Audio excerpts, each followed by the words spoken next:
पहला प्रश्न है कि गांधी जी ने सर्वप्रथम भारत में सत्याग्रह का प्रयोग कहाँ किया था? तो चंपारण में किया था 1917 ईस्वी में।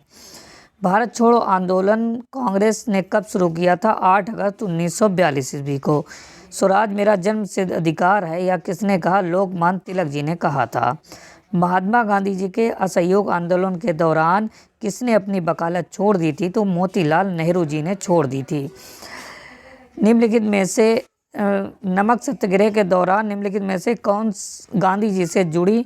तो सरोजिनी नायडू गांधी जी से जुड़ी थी। भारत के उत्थान के लिए जन चेतना जगाने हेतु किसने लंदन में ईस्ट इंडिया एसोसिएशन की स्थापना की? दादा भाई नौरोजी ने की थी। भारतीय राष्ट्रीय कांग्रेस से त्यागपत्र देने के बाद सुभाष चंद्र बोस ने निम्नलिखित में से किसकी स्थापना की थी? तो फॉरवर्ड ब्लॉक की स्थापना की थी। अगला प्रश्न है कि महात्मा गांधी जी द्वारा चंपारण सत्याग्रह शुरू किया गया था 1917 ईस्वी में किया गया था। महात्मा गांधी जी द्वारा संपादित अंग्रेजी साप्ताहिक था यंग इंडिया था। निम्नलिखित में से कौन आज़ाद हिंद फौज के एक मुख्य अधिकारी थे? शहनवाज हुसैन थे, शहनवाज खान थे। फूट डालो और राज करो की नीति किसने अपनाई? लॉर्ड कर्जन ने अपनाई। अगला प्रश्न है कि गदर पार्टी का मुख्यालय कहाँ स्थित है? सैन फ्रांसिस्को में गदर पार्टी का मुख्यालय स्थित है। सुभाष चंद्र बोस ने कब कांग्रेस की अध्यक्षता से त्यागपत्र दिया था? तो 1939 ईस्वी में दिया था। स्वतंत्रता संग्राम में गांधी जी ने किसान आंदोलन का प्रारंभ कहाँ से किया था? तो चंपारण से किया था 1917 ईस्वी में। चंपारण कहाँ है? बिहार में है। अगला प्रश्न है कि भारत की आज़ादी के समय ब्रिटेन का प्रधानमंत्री कौन था? तो इटली थे।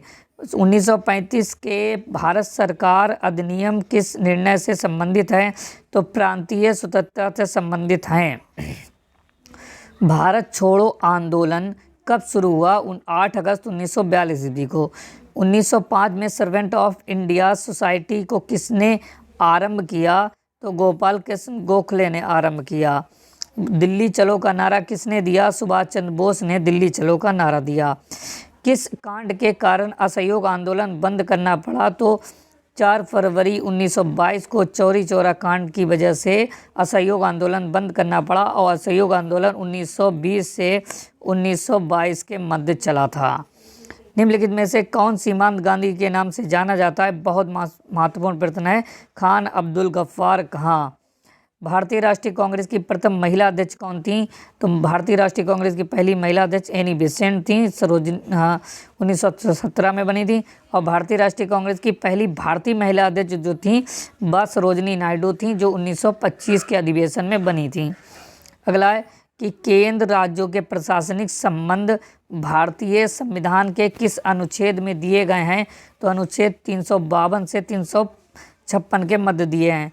भारतीय राजनीतिक व्यवस्था की विशेषता क्या है? जाति, धर्म और राष्ट्रहित भारतीय राष्ट्रीय संविधान की व्यवस्था है। गोवा भारतीय गणराज्य का एक हिस्सा 1961 ईस्वी में बना। निम्नलिखित में से कौन भारतीय संविधान में संवर्धित सूची में रखा गया? तो जनसंख्या नियोजन और परिवार नियोजन रखा गया। मौलिक अधिकारों पर निम्नलिखित में से किसके द्वारा प्रतिबंध लगाया जा सकता है? तो उच्चतम न्यायालय द्वारा लगाया जा सकता है। मौलिक अधिकार जो 12 से 35 के मध्य आते हैं, जो भाग 3 में हैं। राज्य लोक सेवा आयोग के सदस्यों की नियुक्ति कौन करता है? राज्यपाल करता है। राज्यपाल की नियुक्ति कौन करता है? राष्ट्रपति करता है। भारतीय संविधान द्वारा मौलिक अधिकार दिए गए हैं देश के समस्त देशवासियों को। भारतीय संविधान में मौलिक कर्तव्य कब सम्मिलित किए गए? 1976 में किए गए थे। अगला है कि उच्च न्यायालय के न्यायाधीशों की नियुक्ति कौन करता है? राष्ट्रपति करता है। भारत में राष्ट्रपति अपना त्याग पत्र किसके समक्ष पेश करेगा? तो उपराष्ट्रपति के समक्ष पेश करेगा। भारतीय संविधान की किस अनुसूची में क्षेत्रीय 22 भाषाएं सम्मिलित हैं? तो 8वीं अनुसूची में सम्मिलित हैं।